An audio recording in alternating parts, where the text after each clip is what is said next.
Hello folks! The Rocky Mountains are the backbone of the American continent. The North American continent. The South American continent, well, it has its own backbone. But here, the Rocky Mountains provide excellent hiking opportunities, outdoor recreation opportunities. And here just on this trail right now, it's just such an enchanted feeling I'm getting. The smell of the morning woodlands is a smell, a scent that is one of my favorites. And furthermore, the sights that we're seeing right now, the beautiful western forests here in Colorado. It really reminds me of back home with the eastern woodlands, but these are different types of trees. These trees look a lot more needle-like. A lot more evergreen trees. Trees that would have to adapt to an elevation so high up from sea level. I think we're at least 9,000 feet above sea level. Yeah, this is what the Rocky Mountains does to the environment surrounding it. Lots of beautiful forests. This reminds me of Acadia National Park. And we're not too far off. We are in another national park. Welcome to Rocky Mountain National Park.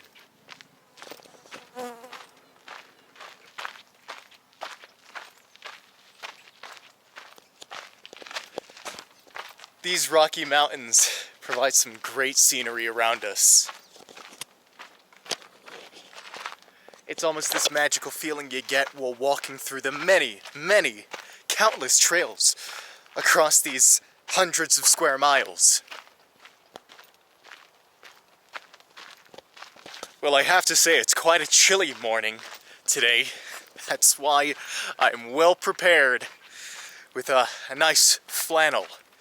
Yes, we're bringing that out. It's just a magical feeling you get while walking here through these needle-leaf forests. I'm not sure what type of tree this is, but it's definitely stunning. And it provides a magical scenery as you're walking through these enchanted woodlands. So Rocky Mountain National Park is located in the north central part of Colorado, right next to, not bordering, but pretty nearby, the border with adjacent Wyoming. Oh, look at this. We're getting our first views of a landscape Rocky Mountain scenery. Now on this morning, the sun may be obscuring the great view that potentially we could have had back there, but oh, there's plenty more views of the great Rocky Mountains to come today. Look at these beautiful streams in the middle of these preserved forests. We're in the middle of the wilderness here, aside from these little trails. And it's great to see nature in its purest form. Rocky Mountain National Park is said to be the third most visited national park in the US. And with an annual average of 4.5 million visitors, and only trending upwards, you can see why. That comes with some precautions though, or maybe not precautions, but just some things I want to tell. Parking lot spaces, oh, good luck with that.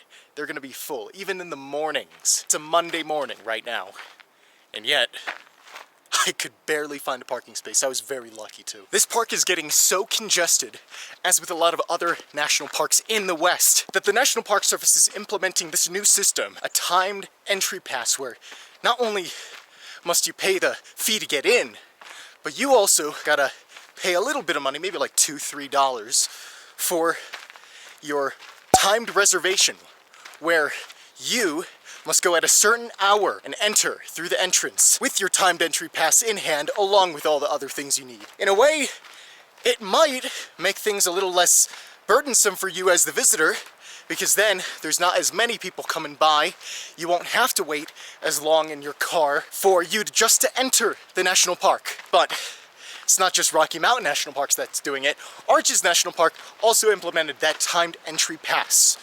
So we might see that for national parks in the future. Oh, what are we approaching here?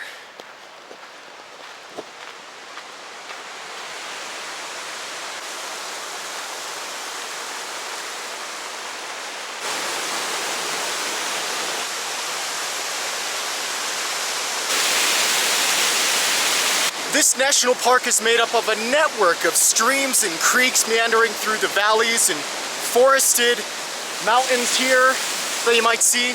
Sometimes you'll find waterfalls where the grade is so steep that the water has no choice but to just fall down in tremendous strength. Let's hear it for Alberta Falls. We're now getting higher and higher in elevation. And as the feet increase up in the air, the amount of oxygen in the air decreases, making it hard to go on these long hikes and with your lungs feeling all right, because they won't. Believe me, they feel like they're on fire, even though this would be just a leisurely stroll. But anyway, while I can catch my breath, I can talk to you all about the history of this place.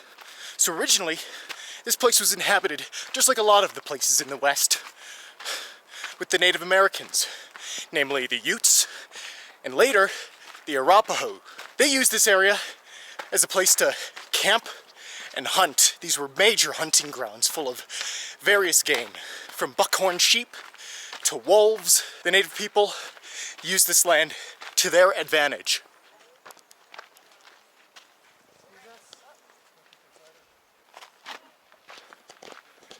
Well, around this area, you're going to find many different lakes with stunning views, all of them. This is but the first. It's one of the least impressive lakes of this area, but still, being that this is such a toured national park, even this minute area is booming with tourists. Everyone wants to take their photo in front of the swampy lake, in front of the mountains, justifiably so. It's a beautiful place. Let's see what we can find up yonder. Later on though, the Americans come in, as they come into everywhere seeking maybe riches or land or something, and they use this area to try to attempt to mine gold and silver, which sadly displaced the natives here. They also came here for a lot of farming, homesteading, ranching. This place is very valuable. I can't get past this area without admiring, just in the distance, these are those Rocky Mountains. And from here, we're still high in elevation, but nowhere close to the top, to the summits of these mountains. We might be soon.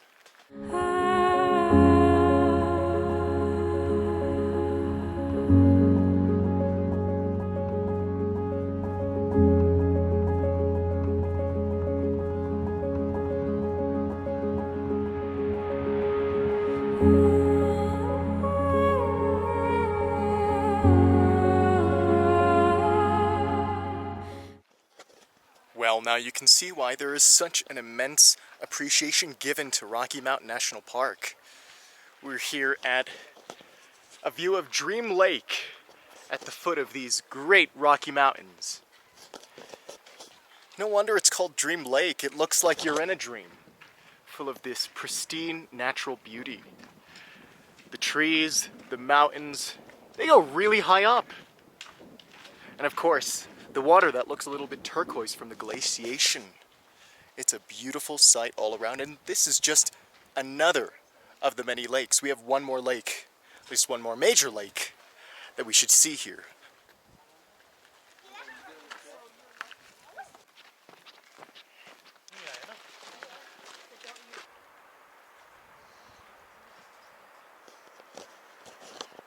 Now here on Emerald Lake you can see all sorts of beauty in the nature, from once again a turquoise looking body of water to the various trees clinging on to the mountain itself with its sharp and rocky summits, as well as, well, its sheer height.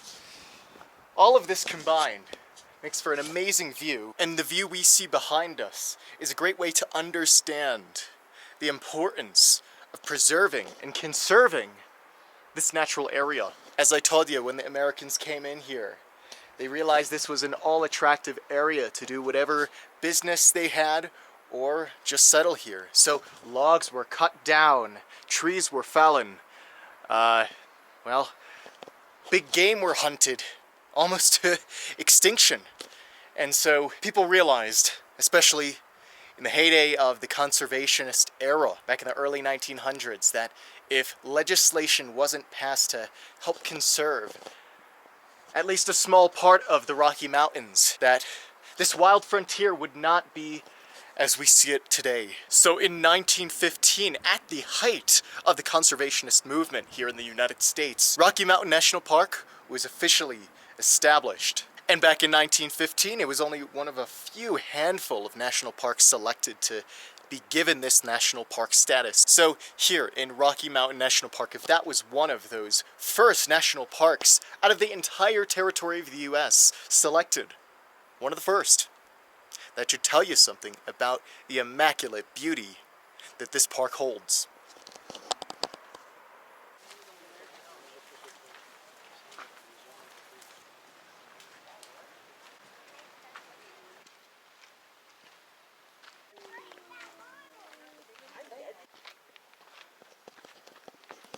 Yeah, I really love these walks through the mystic forests that we see on our adventures. This is another one of them.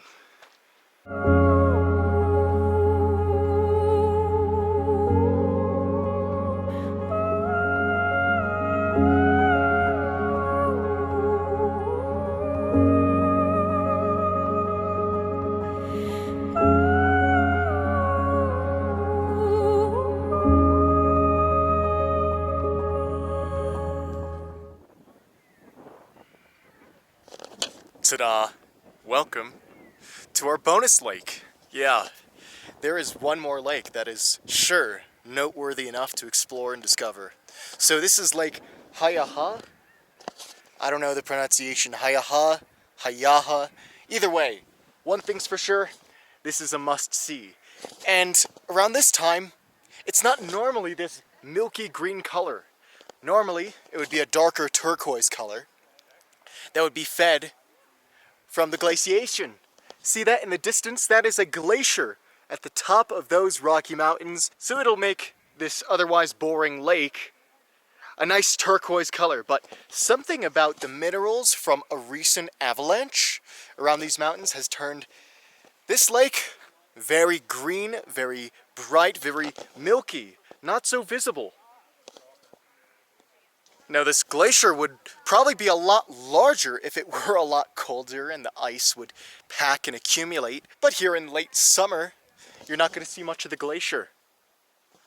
But no worries, we can still go to a place that is just as cold as a glacier. Which brings us to our final part of the day. Rocky Mountain National Park is not only one of the US's most toured national parks, it's also one of the highest in elevation, ranging from a little under 8,000 feet above sea level to a whopping more than 14,000 feet. This park really knows exactly how to bring you to the top, to the summit of your expectations. Now, how does one get to the summit of these impressive mountains?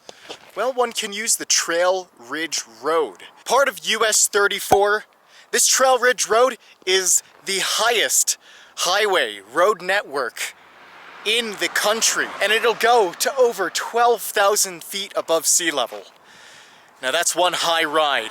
So for this final segment of today's adventure in Rocky Mountain National Park, we are going to be going as high as we can go on this Trail Ridge Road.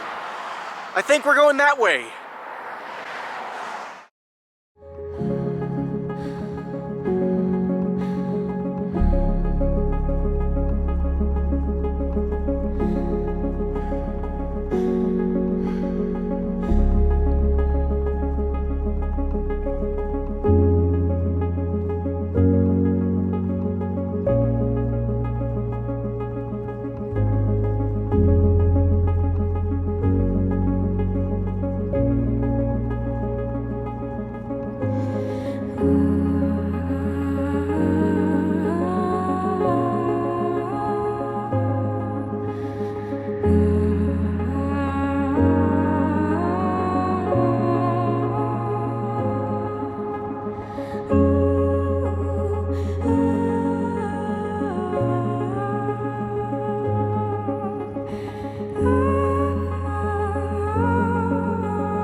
So we are at the highest point we've ever been on the coverage project on the ground. Yeah. You guys thought the Smokies were high? I did. No, the Rockies are much higher. That's double the peak of the top of the Smokies. As you can see, I'm a bit out of breath. That's what it does. That's what the altitude does. It really diminishes the amount of oxygen that is in the air for you to breathe in and out. And it's really making it hard to think, hard to do anything. I mean, sometimes it gives people headaches or nausea. That's what altitude sickness does. But anyway, we are right outside of the Alpine Visitor Center. Yeah, there's a visitor center at this elevation. Can you believe it? There's many visitor centers in Rocky Mountain National Park. This is just one of them, probably one of the more inaccessible ones. But hey, we've made it here. It's not entirely inaccessible. All across this continent, there is a natural dividing line that divides the first headwaters and tributaries and streams and creeks between rivers that flow to the Pacific and rivers that flow to the Gulf or Atlantic. And Rocky Mountain National Park is a place where you can see in action this continental divide, where on one side you might find the headwaters of the Colorado River. Other times you might find the sources of the small little tributaries that lead into all these branches of the Mississippi River. So right here you might be able to find the continental divide at this elevation. In the middle of this park, the Continental Divide separates the park into a couple of ecological regions. West of this Continental Divide, you'll find it a lot more forested and wetter. On the eastern side, you'll find it a lot more dry, although there are still plenty of plants and animals ready to inhabit this land. We've today gone through the montane and subalpine regions through the different trails and sites we've seen, but right here, this is, well, is this anything but alpine? On a different time of year, well, this could be filled with snow. Roads might be inaccessible because of just all the pileup of snow. So it's very interesting to see this during the summertime when you do see the earth, the grass, the rocks, everything. It's here at the relative summit of this alpine tundra surrounding us that we end our day here in Rocky Mountain National Park. What an adventure it's been. Traversing through the different paths, seeing the lakes, the forests, the mountains, and ending it off here at this great summit. So of course, as we say goodbye to another national park, I must say, I'm proud to have Rocky Mountain National Park number 15 on our list of national parks visited here on the Coverage Project. Alas, we have to say goodbye to another state.